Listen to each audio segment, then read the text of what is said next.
নমস্কার এবং শুভেচ্ছা সবাইকে। আমি পল্লব। ঘুরতে বের হয়েছি সকালে বিলোনিয়াতে। এখন ঘুরতে বাজে ঠিক সকাল 5টা। তো হাঁটতে হাঁটতে ক্লান্ত হয়ে গেলাম, একটু বিশ্রাম নেব। তো বিশ্রাম নেওয়ার জন্য চলে এলাম একটা মায়ের মন্দিরে। কোন মন্দিরে সেটা একটু পরেই বলছি। চলে এলাম বিলোনিয়ার যোগমায়া কালীবাড়িতে। এই মন্দিরে আসলে আপনার মন কোথাও যেন হারিয়ে যেতে ইচ্ছে করবে। আপনি বুঝতেই পারবেন না আপনি কি বাড়িতে আছেন নাকি কোনো মায়ের চরণতলে বসে আছেন। বিশ্বাস করুন, জায়গাটা এত সুন্দর। আমি এখন যে দৃশ্যটা দেখাচ্ছি সেটা হচ্ছে মন্দিরের ঠিক পেছনে দৃশ্য। এটা হচ্ছে মন্দিরের পেছনের যে দৃশ্য সেগুলি। যখনই আপনি এখানে আসবেন আপনি অবশ্যই ভক্তি ভরে আসবেন, মন প্রাণ উজাড় করে মাকে ভালোবাসবেন। এই মন্দিরে এসে আমার ব্যক্তিগতভাবে খুব ভালো লেগেছে। আশা করি আপনারও ভালো লাগবে। আমি তো আজকে খুব খুশি। মন্দিরে এসেছি, মাকে দর্শন করতে পেরেছি, এর থেকে আনন্দের কিছু আর হতে পারে না। এবং বলতে চাই যে আপনারা একবার হলেও আসুন। এখানে প্রত্যেক বছর আশ্বিন মাসে সার্বজনীন দুর্গোৎসব অনুষ্ঠিত হয়। ঠিক এই জায়গাটাতে দুর্গাপূজা অনুষ্ঠিত হয়। আমি বেশ কয়েকবার এসেছি দুর্গাপূজা দেখতে।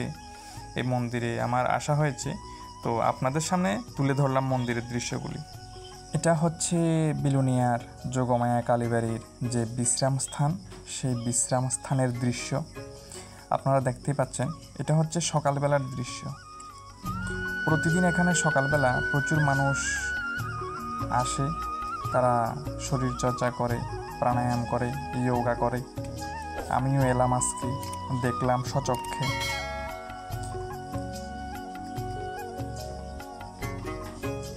যখনই আপনি এই জায়গাটাতে আসবেন আপনার তনু মন প্রাণ সব জুড়িয়ে যাবে। বিশ্বাস করুন, শীতল পরিবেশ, চারিদিকে বড় বড় গাছ, গাছের বাতাসে আপনার মন প্রাণ এমনিতেই ঠান্ডা হয়ে যাবে। আর এখানে শুধু সকালবেলায় মানুষ আসে এমনটা কিন্তু নয়, বিকেলবেলাতেও মানুষ আসে, রাত্রেও মানুষ আসে। অবসরকালীন সময়ে একটু নিজেকে বিশ্রাম দিতে এই জায়গাটাতে প্রতিদিন প্রচুর মানুষ আসে। আপনারা যারা যারা এখনও আসেননি অবশ্যই এই মন্দিরে এসে একবার মন্দিরের দর্শন করে নিতে পারেন।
এই দৃশ্যটা হচ্ছে মন্দিরের ঠিক পেছনের দৃশ্য।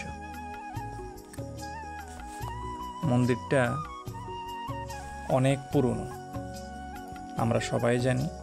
আজ থেকে প্রায় 136 বছর আগে এই মন্দিরের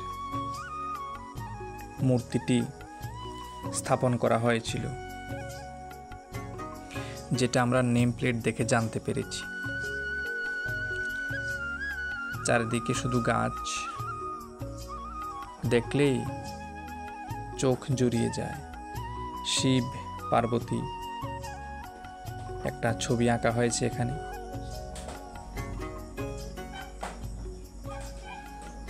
অসাধারণ করে ফুটিয়ে তোলা হয়েছে হাতের কারুকার্য।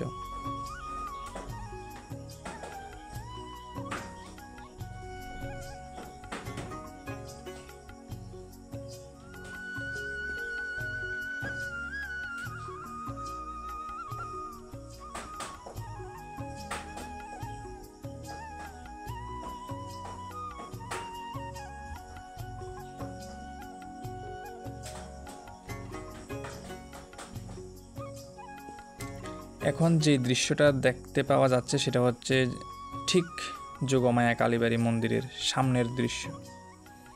এটাই হচ্ছে সেই বিখ্যাত মন্দির। বিলোনিয়ার মধ্যে যে সমস্ত মন্দিরগুলি আমরা সবাই চিনি, তার মধ্যে একটি অন্যতম মন্দির হচ্ছে এই যোগমায়া কালীবাড়ি মন্দির। প্রথমেই মাকে দর্শন করে নিলাম।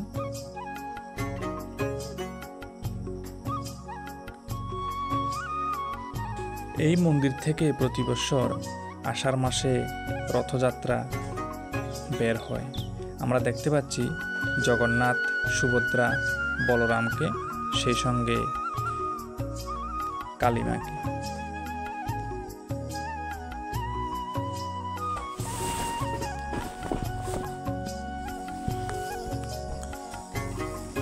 এই কালী মাতা দেবীর মূর্তিটি আজ থেকে প্রায় 136 বছর আগে স্থাপন করা হয়েছিল, আমরা দেখতে পাচ্ছি।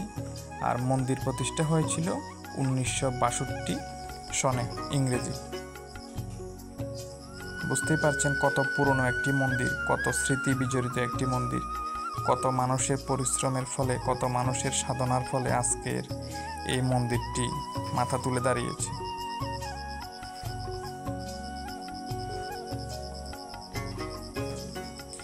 একদিন অনেক শুভবুদ্ধি সম্পন্ন মানুষের হয়তো ঐকান্তিক ইচ্ছার কারণে আজকে এই মন্দিরটি আমরা দেখতে পাচ্ছি। খুব সুন্দরভাবে সাজিয়ে তোলা হয়েছে এই মন্দিরটি।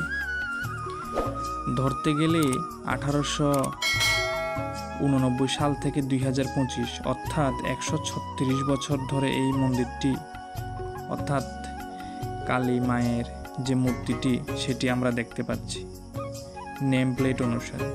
আর 1962 সনে মন্দিরটি স্থাপন করার উদ্যোগ নেওয়া হয়েছিল, যদি তথ্য ভুল না হয়। ভুলভ্রান্তি হলে অবশ্যই ক্ষমার চোখে দেখবেন।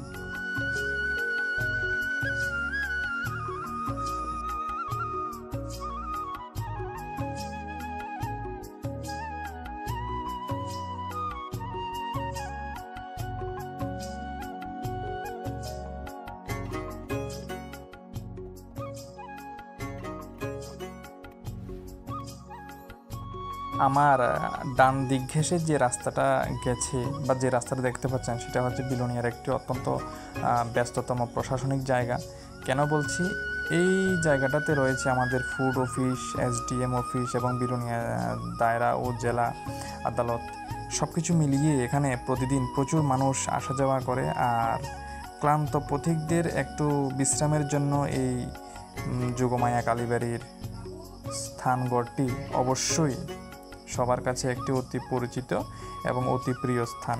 আপনি যদি এখনও না এসে থাকেন অবশ্যই একবার আসুন, এই মন্দিরটি দর্শন করে যান, আশা করি আপনার খুব ভালো লাগবে।